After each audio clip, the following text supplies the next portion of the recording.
tax deal, the best thing Congress has going. Could it pass? Yeah, it does seem to be the perfect recipe, right, for finally breaking through and providing some bipartisanship in Congress. I think 357 to 70 is a really strong vote. So heading into the Senate, we've yet to hear from Chairman Wyden, who's the Senate Finance Chairman, who has jurisdiction over the issue.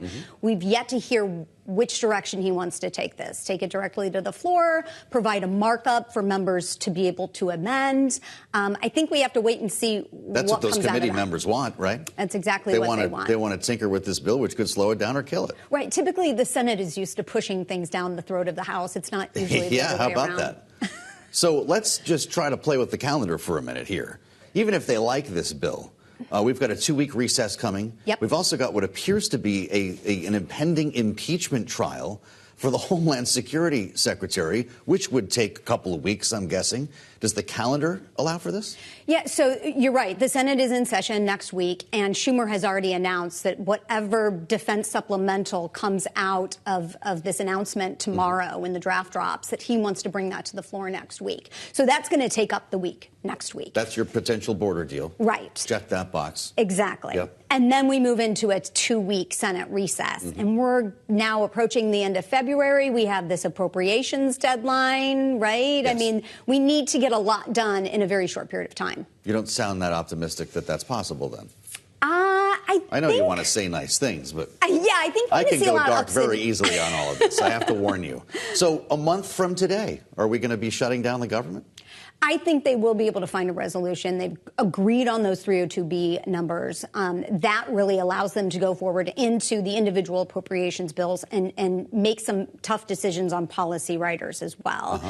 So I think we're headed towards an agreement, but they have a real tight timeline here in order to do it. Once again, right. There's no time to play with. So this becomes another potential continuing resolution, which to my count, I think is the third since Mike Johnson said he vowed to never entertain one of them.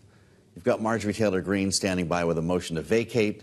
This could be an interesting beginning of March if he goes there. The same week the State of the Union will be taking place. Right. Will he still be Speaker? Well, and that's just it. I mean, I'm looking at all that is coming down the pipeline and thinking that we're looking at early March on, quite frankly, possibly all of this. This could be one giant omnibus that we're headed towards.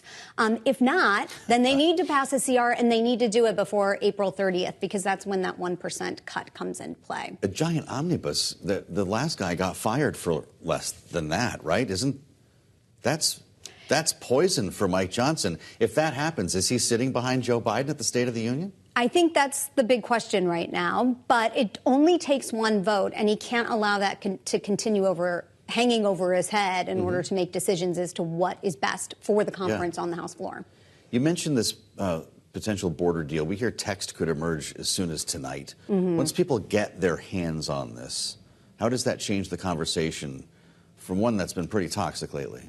Yeah, not only do they get their hands on it, but they take it home with them, right? Because they're going to be gone over the weekend, and they're going to be back home, and they're going to hear from constituents. And we're going to see this play out, I think, on those Sunday morning shows as to what next week is going to look like. And you've already heard from Senator Kennedy, who has said, we can't play this out on the floor next week, right? We need time to read this. Now, Senator Langford has said it's around 200 pages.